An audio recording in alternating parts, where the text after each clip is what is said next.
Hello everyone, my name is Aarti and you're watching HW News. It's Thursday today, the third day of the Income Tax Department action on BBC.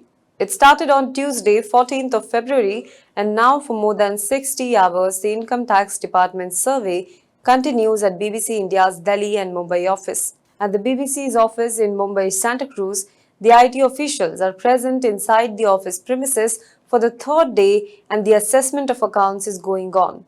The survey teams are seeking answers on financial transactions, the company structure, and other details about the news company. And they are also copying data from electronic gadgets as part of their task of collecting the evidence. Meanwhile, the organization has asked their employees to work from home. According to reports quoting government sources, the IT department was investigating issues related to international taxation and transfer pricing of BBC subsidiary companies. It also alleged that the broadcaster was served with notices in the past but was defiant and non-compliant and had significantly diverted its profits. Now, HW News could not independently verify these details. On the second day of the raid itself, laptops and mobile phones of some of the employees were seized. The tax department officials have reportedly produced a warrant that says they have 3 days to conduct this survey. Now the development led to ripples not only in media industry but also in political corridors and the international journalist community. In this video today, we are going to talk about how the foreign media or international media reported this, and we will also talk about how Indian mainstream media has reported on this matter. But before that, if you are watching this video on YouTube, please make sure you subscribe to our channel, you like this video and you comment below it. If you are watching this video on Facebook, then please follow our page and share this video to as many people as possible. Now let's first talk about the foreign media coverage of the BBC IT survey. Bloomberg. US-based Bloomberg has raised questions about the timing of the raid on the BBC office and has also said that this is India's latest attack on the press. Bloomberg wrote in one of its reports, and I quote, 3 weeks ago, a British broadcaster aired a documentary on Modi's alleged role in communal riots. The 2002 riots had caused huge damage to Modi's home state Gujarat. Modi is very sensitive about this matter, and Modi's government banned the documentary and tried to block screenings in universities as well as clips on social media platforms. It was written in a detailed report of Bloomberg that BJP's troll army has expressed happiness over the tax-related raids on BBC. It was written in the report that official spokesperson and leaders of Modi's ruling Bharatiya Janata Party are accusing the BBC of maintaining a colonial mindset. Let's talk about Guardian. Britain's leading newspaper, The Guardian, has said about the raids that Modi has been facing allegations of involvement in the Gujarat riots, and for this, the US had also banned him for almost a decade. The newspaper wrote that BBC is issuing a short statement that it is cooperating with the investigation. It was further written in the report that an official of the UK Foreign Ministry said that he had spoken to the BBC. The BBC has in the past also refused to take a political support when it comes to such incidents. It tries to show that the institution is different from the British government. Let's talk about Al Jazeera's coverage.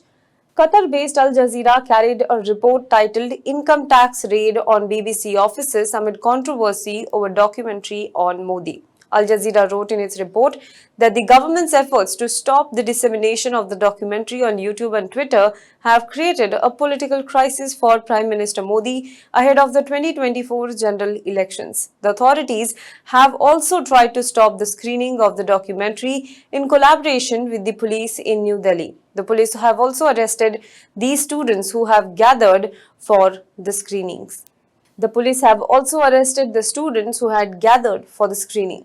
Let's move on to the New York Times. The New York Times, based in New York, USA, wrote in a report that Prime Minister Narendra Modi's government raided the BBC's offices after banning the documentary. The documentary criticized the treatment of country's Muslim minority by Modi government.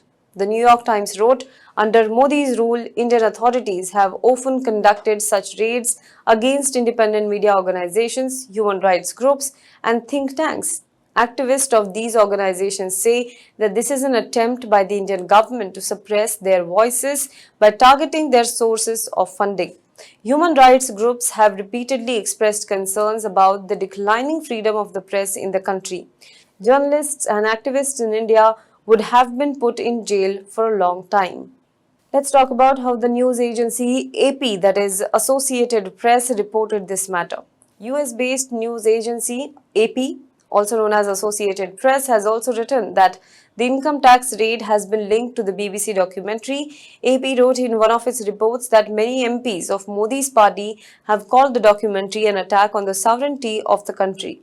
Last week, Hindu right-wing nationalists petitioned the Supreme Court for the complete ban on BBC, which was rejected by the court. Human Rights Watch said the banning of the documentary reflects a widespread crackdown on minorities in the Modi government, which the human rights group said often used draconian laws to stifle criticism. In recent years, India's Muslim minority has become the target of violence by Hindu nationalists. Modi has not reacted to such attacks since he became the Prime Minister in 2014. Let's talk about how the Washington Post reported it. Washington Post has mentioned about how the government in India invoked emergency powers to force social media companies to remove links to BBC documentary recently. Since the documentary aired, some Indian right-wing organizations, including the Hindu Sena, have petitioned the Supreme Court to ban the BBC, while other pro-government outlets, including Republic TV, have circulated a baseless claim that the British broadcaster is an agent of the Chinese Communist Party, the Washington Post report said. Now, the report also stated that the media outlets in India have been facing government ire for being critical of the government. It also listed some incidents, including the 2021 IT raids on Dainik Bhaskar Group, the IT raids on NDTV in 2017, and also on the NewsClick.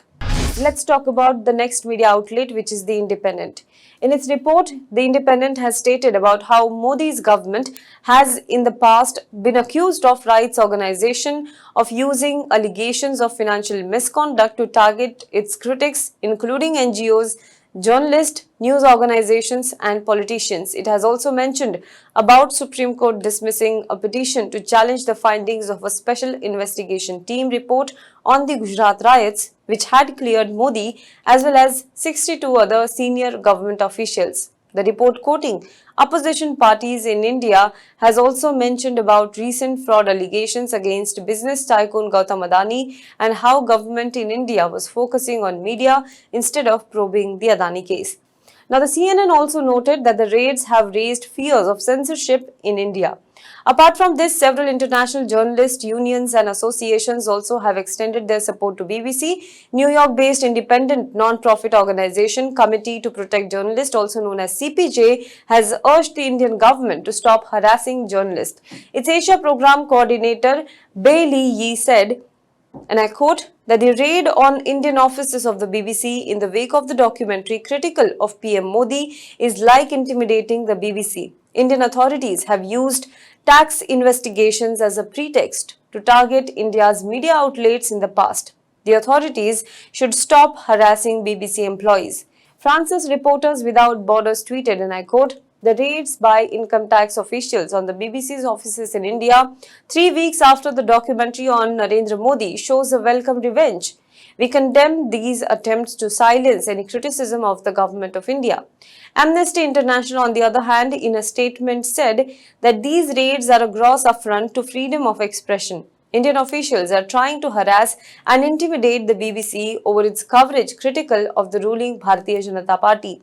The powers of income tax are being made a weapon to stop criticism again and again. Now, so far, Indian media organizations widely have only reported on the matter, taking accounts from both the sides, also from the BBC and also from the government side, and without any overtly either supporting or opposing the IT action on BBC. However, several press unions and press clubs across India have condemned this move. Well, do let us know what you think about this in the comment box below. For more news and updates, you can log on to www.hwnews.in.